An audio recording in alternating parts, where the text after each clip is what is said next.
What's good, guys? Welcome to Gracie Jiu Jitsu West Houston. As you know, we believe that jiu-jitsu should be safe, it should be fun, it should be taught in a structured way and focus on self-defense first, right? So I'm here with Keoni, one of the students here as a blue belt, and he's getting close to qualify to be an instructor, so that's pretty cool. That's why I brought him here. And then as well, Rafael and Keoni, as you know, Pro Belt 2 Stripes, here an instructor and co-owner of the academy.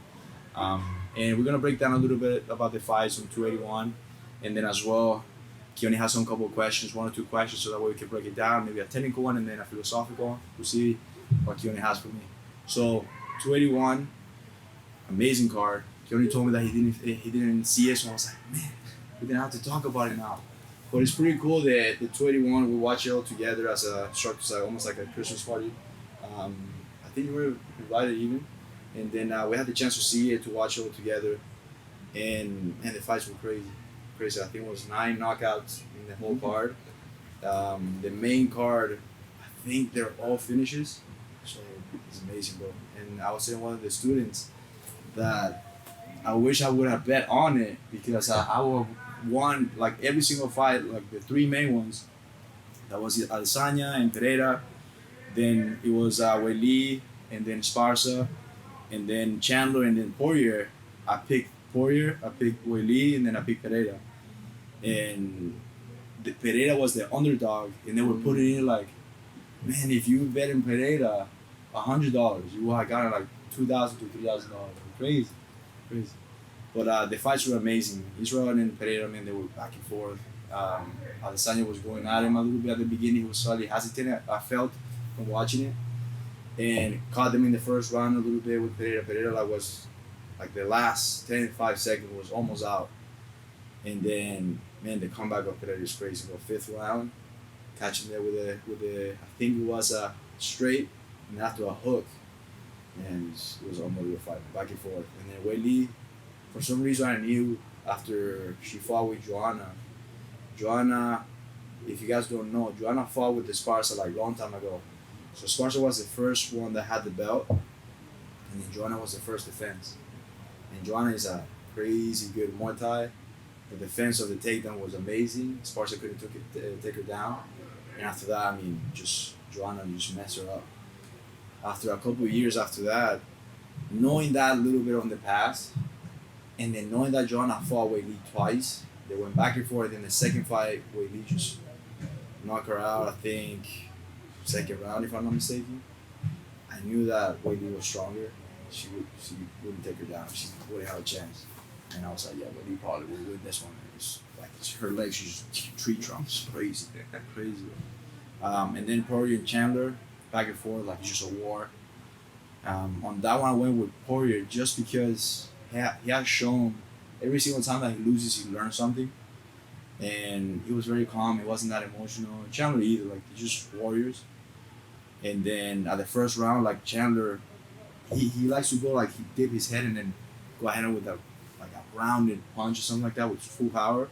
And then he headbutt like just by accident, like headbutt each other. Poirier was a little bit wobbly, and then that's where the fight in the first round, like they were going at it, and Poirier was like almost out.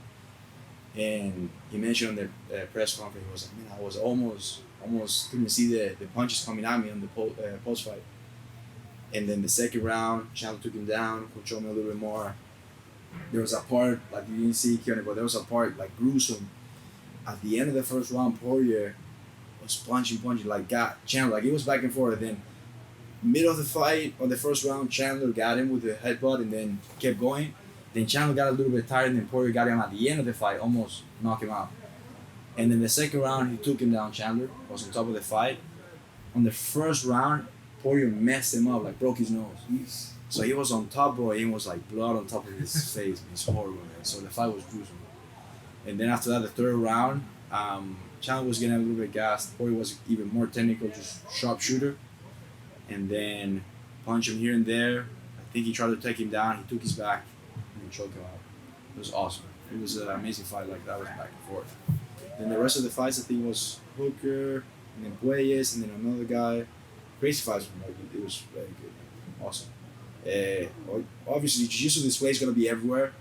I mean, it's part of the fights, but I like to talk about it sometimes like this, and more like how we think about the fight and how technical they are in the way that they think, and in seeing Pereira he has a energy on him, like not only the confidence, but it's just a warrior mask. It's just, I don't know. It's hard to explain when you see it in the way that he talks and everything. I'm grateful enough to have learned Portuguese to hear him talk and understand what he says, because the way that he said it is just different. Adesanya, of course, is very focused, very stoic as well, very calm. He didn't show any weakness or anything like that, but I saw him that he was hesitating, like he was going, but not letting it flow. So I think that's why he couldn't finish him. I think he would have. But Pereira just come back. He's cool, man. He's showing in the other fights and everything. They always have great fights together. So it's amazing, bro. Amazing. Very cool, bro. And you said that, bro, about the fights. You didn't see neither. No, I just saw like the highlights, like, on the Instagram reels and stuff like that. So I only see the last finishes. You watch it regularly or not? Not much. Only if it's like some major one that it's gonna come up, but I'm just all in the highlight reels. So you probably watched the Oliveira and then the Eastern, probably. Right. But no, the Pereira in Israel, bro? No, I didn't see that. That's crazy. No, it's pretty good. So awesome, guys. Let's go to the Q&A. So Keoni has some questions for me, and then we'll help you guys out. So let's transition to that one.